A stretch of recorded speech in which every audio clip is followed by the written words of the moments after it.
So it's called the occult side of what's it called? The occult side of NASA and Project Bluebeam. Oh, this is weird.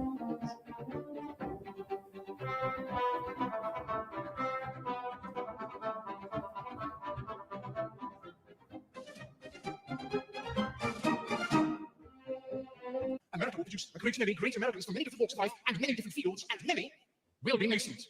Sportsmen, actors, writers, soldiers, filmmakers, businessmen, inventors, astronauts. What on earth is an astronaut? No, they're not. I don't follow. Well, they're not on Earth, they're in space. In fact, Brother Buzz Aldrin was the second man to walk upon the surface of the moon. With the growth of atheism, Buzz Aldrin. Brother. The brothers. Wow. Look at this. society is also becoming more materialistic. We are taught that science is a method that should be followed to gain knowledge. But what if the people that communicate this materialistic worldview in secret practice esotericism, ritual magic, and even astrology?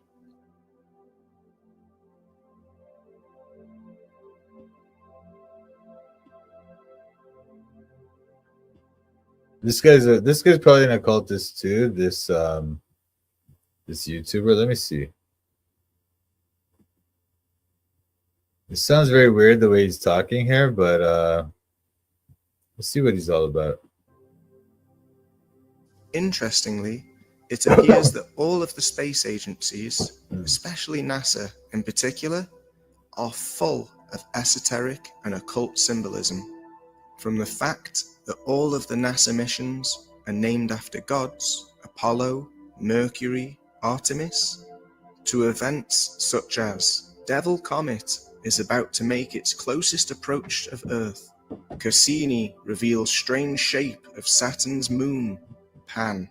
The AP. Whoa, dude! You know Saturn has a moon called Pan. I didn't even know that, bro. Pan is like the wickedest of all those Greek gods. It's basically the devil. Pan is the devil, you know? Strange shape of Saturn's moon, Pan. The AP-EP mission was named after the serpent deity from ancient Egyptian mythology. NASA's Lucy mission is seeking cosmic fossils that promises to expand our knowledge of planetary origins. The near-infrared instrument of the largest telescope of the world. Yeah, this is wild. This telescope used to be called Lucifer. It used to be literally called Lucifer, and one of the owners is the Vatican. So bad. Lucy. Yeah, Saturn's kind of Satan too. They may all be kind of Satan in a way, like, you know, or he takes different names and stuff like that. Maybe that may be what it is. But yeah, Saturn certainly seem to be associated with Lucifer as well. But also Zeus is, you know, remember, you know how it says the seed of Satan, where the seed of Satan is in the Bible? It's talking about this place where there's a temple of Zeus. Anyway. But it used to be called Lucifer, and it belongs in part to the Vatican. We also see a multitude of satanic symbols in their designs. This is the sign of the horns, a curse sign, the two fingers extended. Mm-hmm. Sexual references and multiple coincidences, like the speed of Earth around the Sun is 66,600 miles per hour.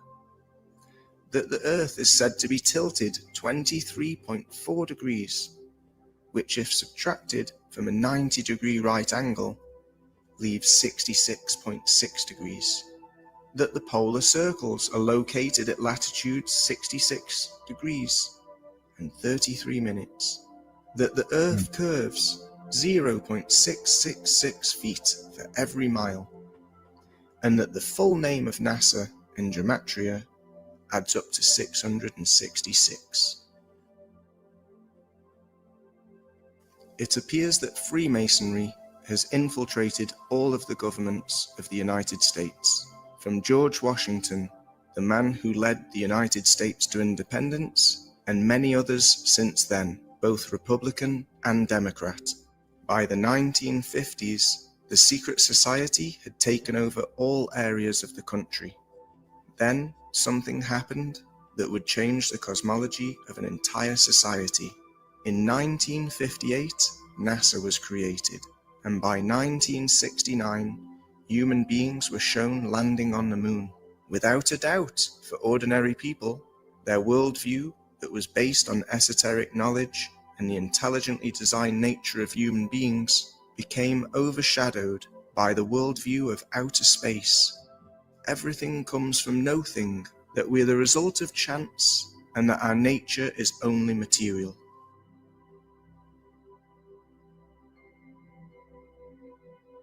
But who is really behind NASA? Well, it's quite obvious that Freemasonry... Some of them were Christians, right? And some of them were more like, I mean, they grew up Christian, but then when they became educated, grown men, a lot of them joined Freemasonry, and a lot of them became deists. For example, Jefferson was a deist,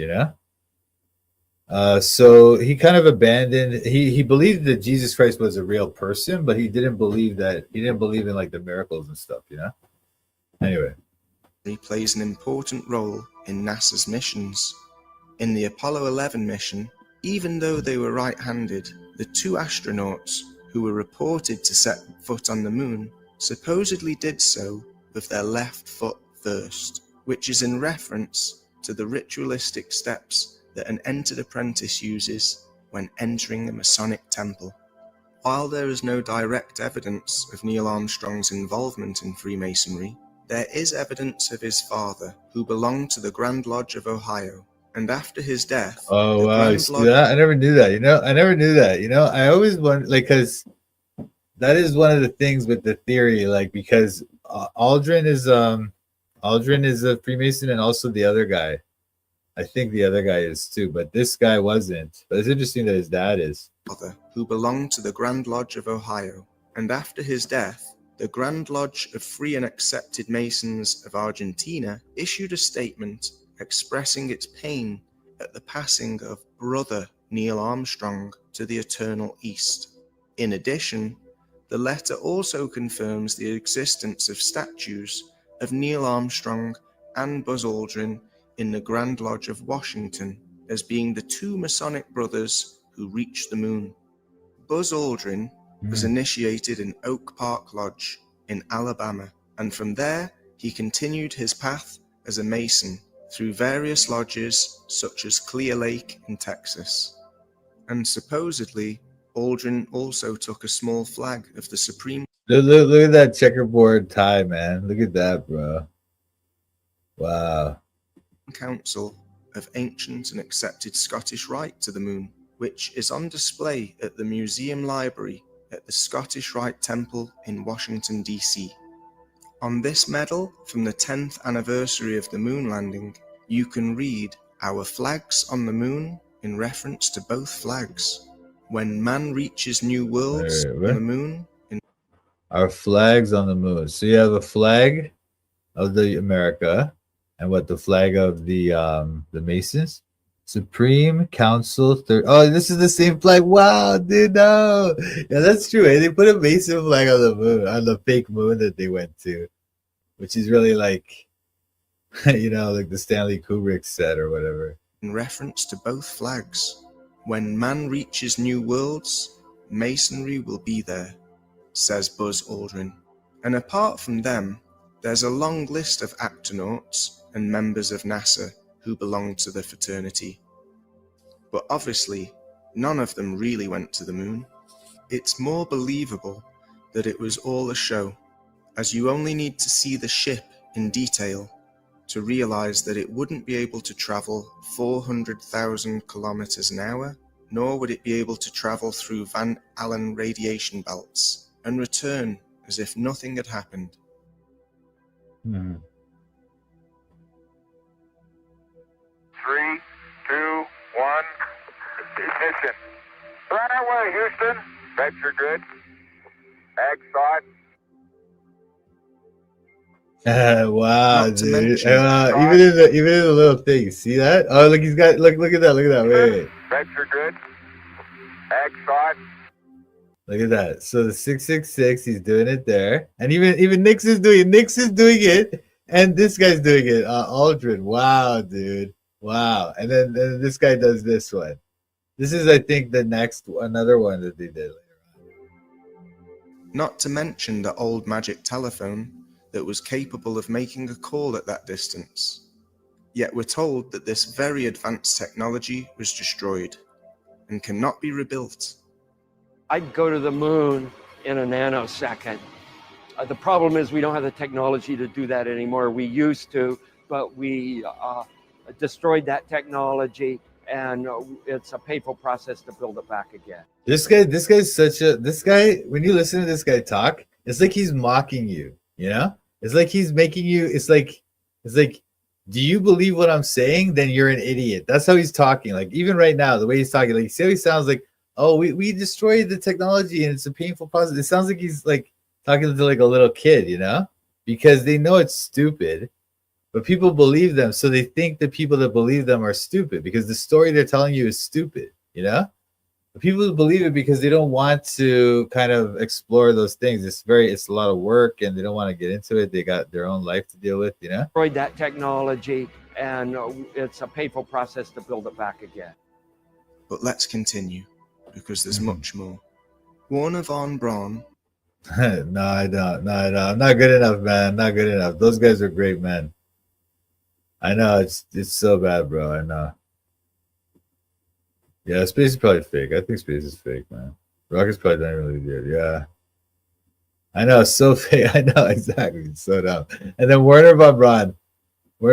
I guess they're gonna go on. I don't know. This guy, obviously, yeah, he's a Nazi and rocketeering is satanic and stuff, but it's like I feel like they go on too much about this guy, but whatever.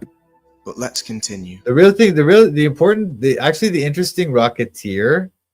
I mean, the fact that Werner von Braun is a Nazi is interesting, yes, but I think that the rocketeer that's interesting is this guy Jack Parsons. He was a literal Satanist. He used to roll with Aleister Crowley, and he used to roll with the guy who founded Scientology. I forget his name now.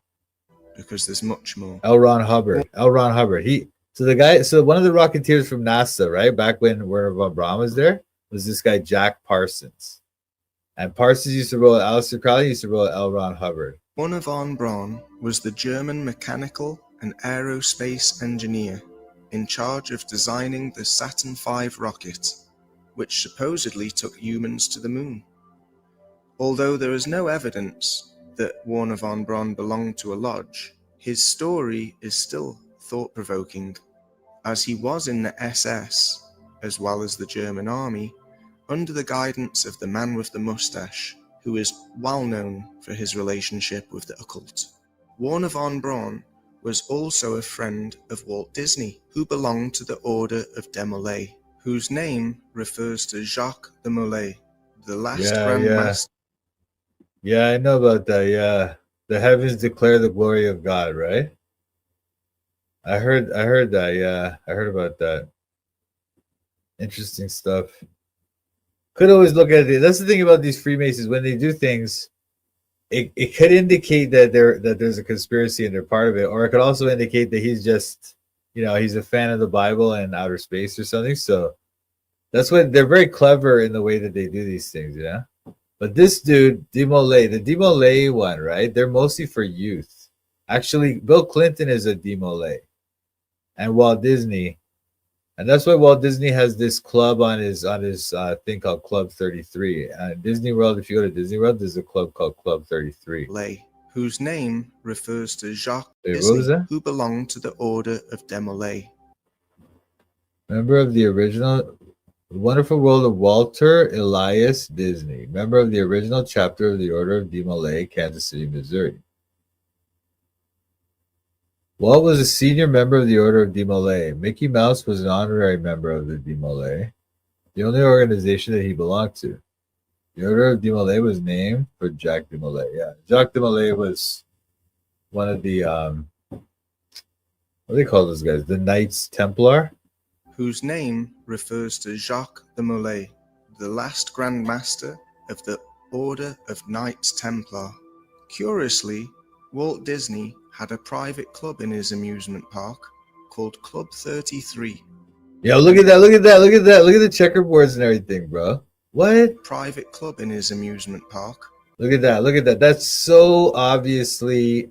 You telling me this isn't? Oh wait. Okay, so he's comparing this thing, this club, the 33 Club at Walt Disney World, to the Masonic Lodge, and showing you that it has this checkerboard floor. But do you see anything else here? Kind of interesting. Anyway, I don't even care that much. But this is the fact that it has a checkerboard is a dead giveaway right there. Called Club 33. And in his films, we see multiple references to esotericism, starting with the logo, where we see 666 and the dome firmament, the magic mirror with Oh yeah, six. yeah. You see how it has the dome over? So that could be related to the firmament. Some people have suggested that. I wonder what else we could find in this symbol, you know? 1, 2, 3, 4, 5, 6, 7 little flag things. Or it's only 6 flags. 1, 2, 3, 4, 5, 6 flags only, eh? Interestingly. That's another 6. And the dome firmament, the magic mirror with the zodiac and the 7 dwarfs Wait, firmament, the magic. Oh, it's like a zodiac thing. Wait. How many is it? 1, 2, 3, 4, 5, 6, 7, 8, 9, 10, 11, 12. Wow. Wow, dude, I never knew that. And you know what? This thing has 2 pillars on the side, eh? You know, if you go back and look at some of these old movies, there's so much symbolism in them too. Like, you know, Pinocchio, right? Pinocchio is weird because they get taken off to this place called Pleasure Island. And when they take the boys to Pleasure Island, but when they come back, they're no longer boys, you know, and it's so evil and stuff the way they did it. So sick. And even Peter Pan. Remember I was telling you Pan is like the devil in Greek mythology, which he's kind of like, oh, I guess a lot of them are, but Pan is very devilish, you know. He's like, he has horns, he has the hoofs, and he rapes women all the time and stuff. He's very like that, you know. And Peter Pan plays a panpipe. He played a panpipe, you know. And he used to actually. It's unlike the story in the movie. If you read the story, the original story, right? Peter Pan will go and gather up these little kids to go and fight with him in this war with the pirates. Okay. But it's weird because it's like he's gathering these little kids to go fight with him in some war with some pirates. Like, what is going on? Why are you? And it's like he's playing the pipes. He's like luring them, you know. And it's very. The whole thing is very sick and weird, you know. And then the fact that they make these stupid stories into these movies, like even this story, Snow White, or those other stories, like they're from Hans Christian Andersen and those type of stories, right? But those stories are kind of like they're weird. They're fairy tale. They're kind of paganistic. They're weird, you know. And even like Lord of the Rings and that one about the Lion, the Witch, and the Wardrobe. Those are also pagan weird stories, you know. Mirror with the zodiac and the 7 dwarfs in reference to the 7 planets, Peter Pan, and many others. And Walt Disney also showed great interest that's in weird, promoting eh? the space shows. Wait. Let's just see. Let's see. So, okay, 7 dwarfs. 7. The fact that there's 7 is weird too. 7 Let's keep going. dwarfs in reference to the 7 planets. 7 planets. Oh, it's reference to the 7 planets. With the zodiac and the 7 dwarfs in reference to the 7 wait, planets. what is that? Wait. With the So is there 7 planets here? 1, 2, 3, 4, 5, 6, 7, 8, 9, 10, 11, 12. These are for the zodiac signs, I guess. Why does the zodiac have a pentagram in the middle? It's weird. Zodiac and the 7 and then 7 dwarfs planets. In okay. reference to the 7 planets. Peter. Now, what was that? What was that? What was that? And all the about? 7 dwarfs in reference to the 7 planets. What are we looking at here? So Snow White, I guess. Blanca Nieves. That's that sounds like Snow White in some Spanish, so maybe. And then it's like Adam and Eve. Oh, she took the apple, right? She ate the apple. And so it's like referencing Adam and Eve, I guess. Peter Pan, and many others. And Walt Disney also showed great interest in promoting the space show by creating several programs dedicated to it, even Wait, what? Oh yeah, oh yeah. He promoted this stuff big time, man. He was friends with Werner von Braun and stuff. Yeah, that's all true. I'm surprised this guy's not mentioning Jack Parsons though. Jack Parsons is more interesting to me. by creating several programs dedicated to it, even before the creation of NASA. With the Renaissance came a learned monk, Nicholas Copernicus.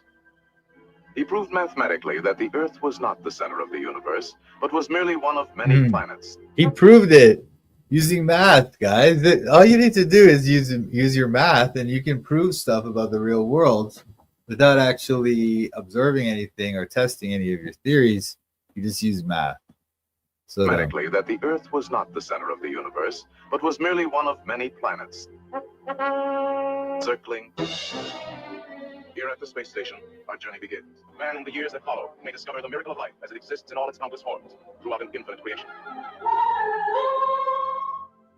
Both NASA and Disney made the same sexual references in their audio video. Right. This is interesting too, right? You ever see this? Like, excuse me. Some people will point at this blue marble picture and notice that this word says, the clouds here say sex, and then many people have noticed that in the Lion King movie, when Simba kind of collapses on the cliff here, the dust comes up and it spells sex. Visual creations. And Warner von Braun also liked to write science fiction books about space. In one of them, called Project Mars, he tells that the leader of Mars is called Alon. The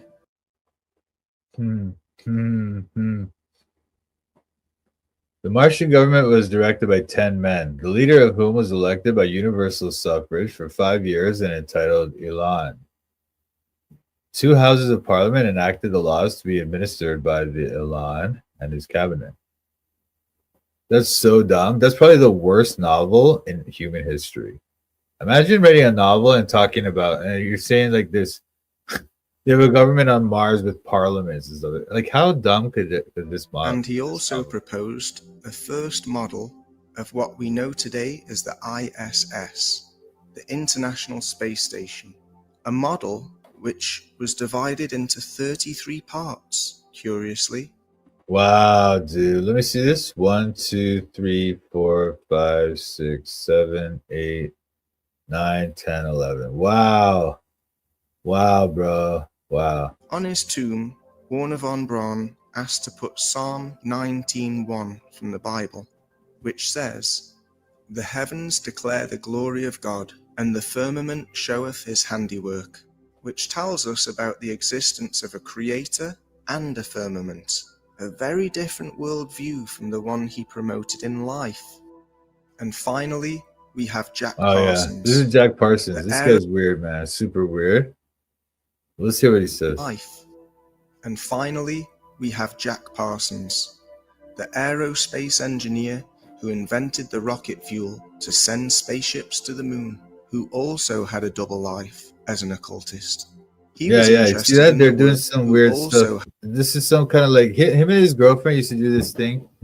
They're trying to do this thing called the Babylon working or something like that. The Babylon working is some kind of magic thing to bring in some kind of new age or something like that. But I think L. Ron Hubbard stole his girlfriend or something, and then they ended up not doing it or something like that. I'm not too sure what happened. Had a double life as an occultist. Look how many candles, but 1, 2, 3, 4, 5, 6, 7. 7 on each side candles. And then there's pillars here, and it's got pillars with a little pyramid on top. See that? This is super occultic, man. And then it's got the checkerboard floor. This is bizarre, dude. He was interested in the work of the black magician Aleister Crowley, who was also nicknamed the Great Beast, and his religion called Thelema.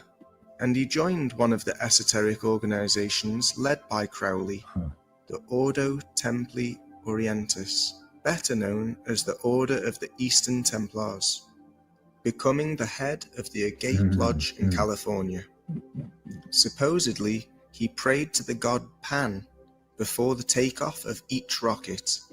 And what? Jack Parsons? Wait, what? Jack Parsons prayed to Pan? No, straight up, man. Jack Parsons was a literal Satanist. Literal, okay? And he used to roll with Aleister Crowley and everything. Now, this thing that he prayed to the god Pan, I don't know about all that, but I feel like I missed some stuff here. But anyway, this is beyond weird. Look at all this stuff, dude. Look at this stuff, man. This is what these guys were doing?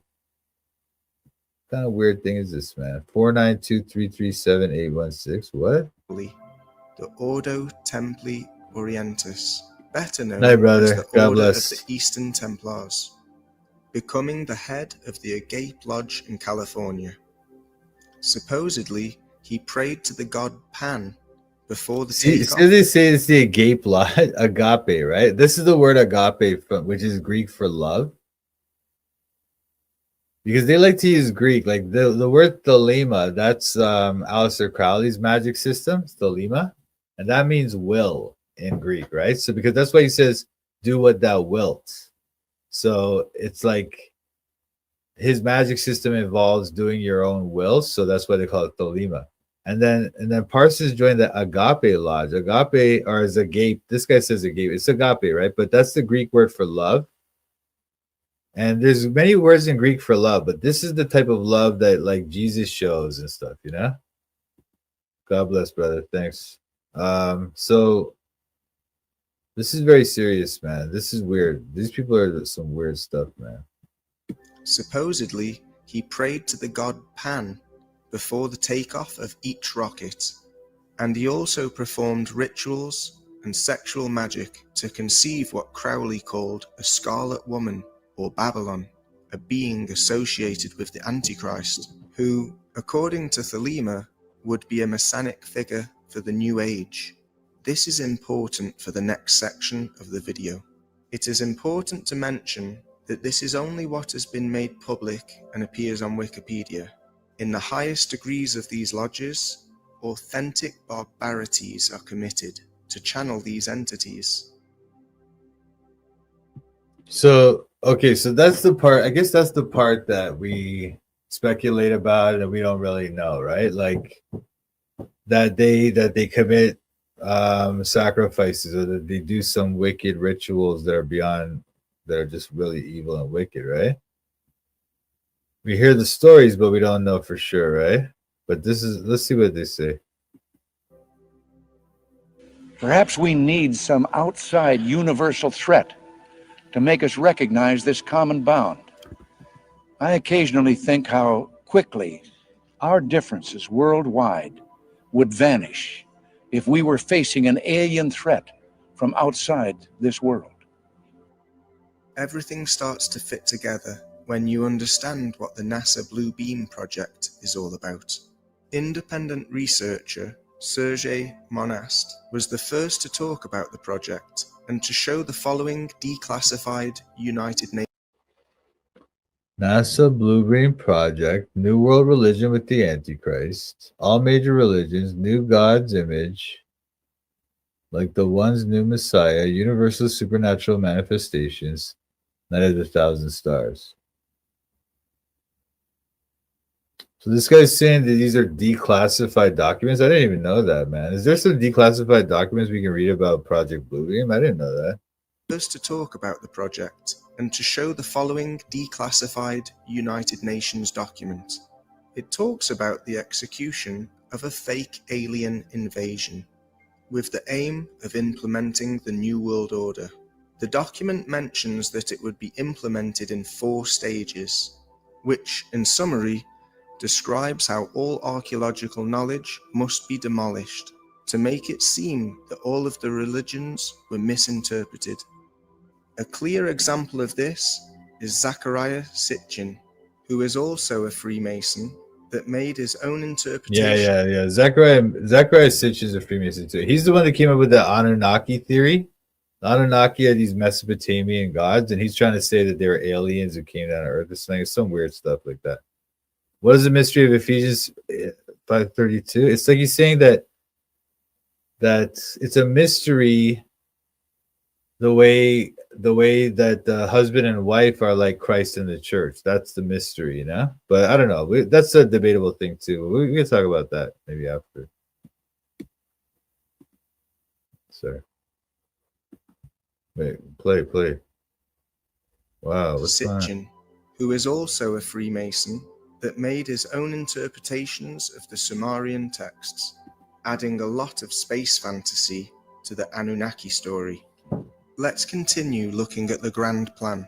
We already have a gigantic space show that's been running for decades. When they add holograms and laser projections, the idea is to make humanity believe in a fake alien invasion. But then that doesn't add up to me. To me, like, I don't know, this whole Project Bluebeam thing, I don't get it, man. I don't know if it's a real thing because look, the more they make holograms of like Tupac or whatever, right? The more people realize that they're capable of doing that, which means the more people will realize that if they see some weird thing in the sky, it might just be fake. And more when people saw all those drones and all those things in America, they were just saying it's fake. They weren't trying to say, or like I guess some people were freaked out about it, but most people were just like, whatever, it's fake, you know. And now the story's dead. Nobody even cares about that anymore, you know. So I don't know if this Project Bluebeam could ever really fly or could ever really turn into anything. I really don't think it's a big deal. The document ends like this. Then, after the night of the 1,000 stars, it is believed that humanity will be ready to receive a new Messiah, to re-establish peace everywhere, at any cost, even at the cost of losing our freedom, using chaos to generate panic throughout the population so that they accept a new Messiah from outer space. Problem, reaction, solution. Sound familiar? And although this document may be a forgery, the reality is that we can see how it is being fulfilled perfectly, and multiple people have spoken about this plan. Warner von Braun's secretary, Carol Rossin, also warned us about this project. This woman always comes out and starts saying some weird stuff. She's also a shill or something. Her and that other guy, whose name is slipping me, but he was in that picture there. Hang on. Secretary, Carol Rossin. See, there's this woman and this guy. And they always go around and talk about like how supposedly aliens are gonna attack or some stupid nonsense. But then she says something else, like she'll talk about like how I don't know, I can't remember what she was saying. Rossin weird. Also warned us about this project. I met the late Dr. Werner von Braun in early '74. At that time, von Braun was dying of cancer, but he assured me that he would live a few more years in order to tell me about the game that was being played. That game being the effort to weaponize space, to control the Earth from space and space itself. What was most interesting to me was a repetitive sentence that he said to me over and over again during the approximately 4 years that I had the opportunity of working with him. And that was the strategy that Werner von Braun taught me was that first the Russians are going to be considered to be the enemy. In fact, when I met him in '74, they were the enemy, he identified. And the next enemy was asteroids. Now at this point, he kind of chuckled the first time he said it. Asteroids, against asteroids, we're going to build space-based weapons. So it was funny then. And the funniest one of all was against what he called aliens, extraterrestrials. That would be the final card. And over and over and over, during the 4 years that I knew him and was giving his speeches for him, he would bring up that last card. And remember, Carol, the last card is the alien card. We're going to have to build space-based weapons against aliens. And all of it, he said, is a lie. A lie. The very first meeting that I had with him. Do you really think that Werner von Braun would tell this foolish woman this stuff? Like he hires her to be his secretary. He's gonna die, and he starts telling her all this stuff. Really, this weird woman. Why would he do that? That doesn't make any sense. That's why it's so weird that the depiction of aliens in pop culture are beings that appear from outer space, abduct people, and invade Earth. Unless there's an agreement with them that we defeat them. With them, or we defeat them. Yeah, the whole thing of aliens is dumb. Like aliens, if aliens could actually come from another planet, if there's outer space and all this stuff is real, right? Which it obviously isn't, but let's just say it was. And there's aliens like hundreds of light years away, and you can come here in a ship or whatever. I mean, the technology they would have would be so insane. They would just easily just destroy us or just whatever. It would be so easy for them, you know? In 1974, when he said to me, "You will be responsible for keeping weapons out of space. I'm dying of cancer, and you have to take over for me." And when he explained to me the reasons for why. Werner von Braun was actually, he was conscientious objector to weapons in space. And his whole mission in life was to stop the weapons in space. And then he got her on board because he was dying, so that he would make her go and fight the weapons in space. Well, how come he never did one thing about weapons in space? Not one. He never wrote one word about it. He never tried to fight it in the Congress or anything. He never did one thing about it, not one word. And then she comes out after he's already dead and starts making these dumb books and trying to get speaking engagements and stuff. So dumb. To be put into space, the enemies against whom we were going to build these weapons, and that all of that was a lie. And when he mentioned the extraterrestrial card, the extraterrestrials, aliens, he called them, were going to be identified as the final enemy against whom we were going to build space-based weapons back in 74, the way he said it to me, there was no doubt in my mind that he knew something that he was too afraid to talk about. And William Cooper, an independent researcher who said a few years before being murdered, "But over the years, I've done a lot of research. What I've discovered is there's no proof existing anywhere that extraterrestrials are real, or that have ever visited this planet, or that they exist anywhere in the universe. There is not one shred of evidence anywhere. There is lots of evidence, tons of it in fact, that there are a group of people collectively known as the Illuminati who want us to believe in some extraterrestrial threat from space so that they can cause a world government, bringing..." We've already established that this person is a shill. It's interesting that he's got two pillars behind him here. But this person is a shill. He died in 2001. Together of all the people to resist that external threat. The reality is that the NASA Blue Beam project already started a long time ago, indoctrinating you in school with the sphere and heliocentrism is fundamental to the Blue Beam. Making you believe that the dinosaurs were extinguished by an asteroid is also positive priming, and the continuous space and alien propaganda that we see in movies, series, and even the mainstream news also contributes towards Project Blue Beam.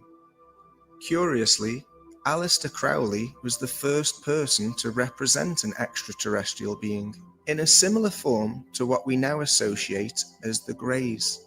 He called him Lamb. And currently, we have the New Age movement, where they tell us... But that Lamb thing, I think Aleister Crowley was saying Lamb was like a demon, right? Wasn't he? Well, I don't know. They always try to play up the connection between Lamb and these things, like Lamb and the gray aliens. But does Lamb look like a gray alien? Kind of, I guess, a little bit. Weird. As the Greys. He called him Lamb. And currently, we have the New Age movement, where they tell us about a galactic federation of ascended masters who are going to save humanity and the ascension of the human being to the fifth dimension, led by beings such as Commander Ashtar, whose name is very similar to Astaroth, a demon mentioned in the Hebrew Bible, or the Ascended Master Senat Kumara, whose name is an anagram of Satan. It appears that some of these entities really do exist, as all of the ancient cultures reported on reptiles, angels, and demons. And in the same way, it is most probable that many of the UFO sightings are real, just that they are more likely to be some advanced military technology or higher dimensional beings that actually travel between metaphysical planes, not through the fantasy physics. Higher dimensional beings. Higher dimensional beings. I don't know. I feel like this whole story that the aliens are demons and they're coming through the dimensional portal or whatever. It's like this is almost like another one of their stupid, weird fantasies that they come up with. Like first it was like, oh, aliens are gonna abduct you, and then people started wising up to that. So then they come out with this other thing. The aliens are actually demons. And the demons come from another dimension. And oh, by the way, they're opening a portal at CERN, and CERN has portals, and they're opening it for the demons and stuff. It's just all of it's just like very, very weird. I feel like all of it's just a trick, you know. Like there's no magic in the way that they try to pretend. Like they can't actually open a portal or anything. They can't do anything like that. They might be able to communicate with spirits, and what the spirits are doing, in my opinion, is telling them how to trick us.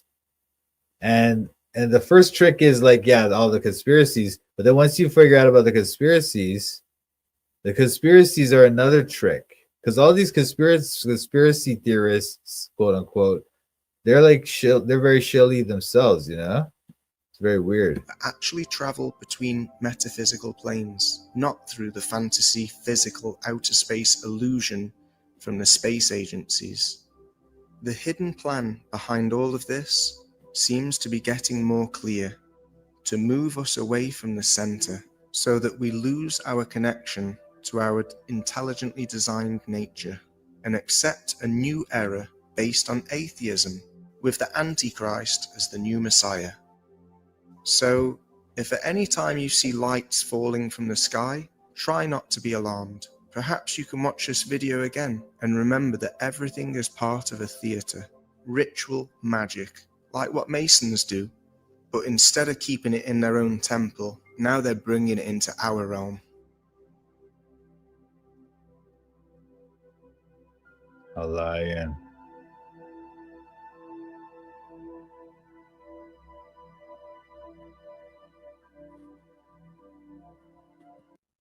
Global skepticism and 3D world. This guy's another Shill, probably. Does he sound like that guy Rise? You remember that guy Rise?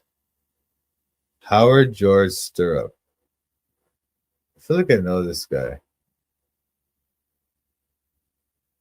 Howard George Stirrup. What kind of weird name is that?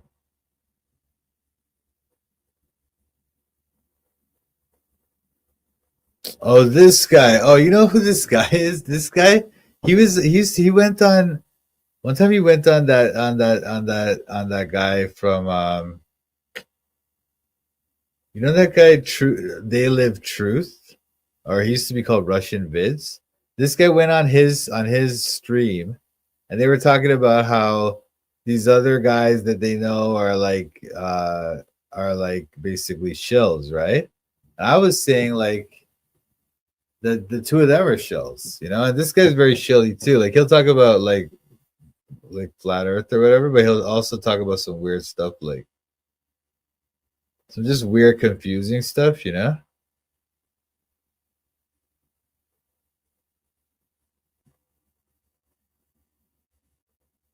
But look what this guy has. This guy has like this thing about look at this biogeology, all right? So these guys have this theory that if you ever look at some of these things, some of the things in the mountains or some of the like rocks, right? They look like almost like it's flesh, almost like it's fossilized flesh. And so these guys try to make the claim that there were giants, and that when the giants died, they fossilized, and that became like mountains and stuff like that, or something like that. I don't know what they're talking about. It's weird, but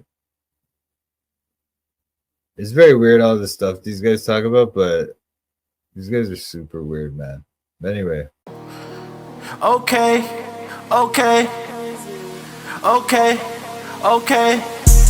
I'm studying the Bible in Toronto. I'm studying the Bible in Toronto. I'm studying the Bible in Toronto. I'm studying the Bible in Toronto. Studying the Bible with Mike Sampet. These other YouTubers are just so trash. Hit the thumbs up if you wanna support. Go follow Mike as he follows the Lord. I'm studying the Bible in Toronto. I'm studying the Bible in Toronto. I'm studying the Bible in Toronto. I'm studying the Bible in Toronto. You better watch out, Mike's calling out the shills. If you're not free grace, you need to sit down and chill. We're not hyper grace, you know we keep it real. Eternally secure, you know that we're sealed. We don't back low, we're not workspace heretics. Mike's not in it for the money, trying to get a lick. They out here selling their souls for a couple clicks. Becoming Freemasons so they can't just get rich. I'm studying the Bible in Toronto. I'm studying the Bible in Toronto. I'm studying the Bible in Toronto. I'm studying the Bible in Toronto. Shout out to Mike Sampat. Check out his channel, Toronto Bible Study. Subscribe and like.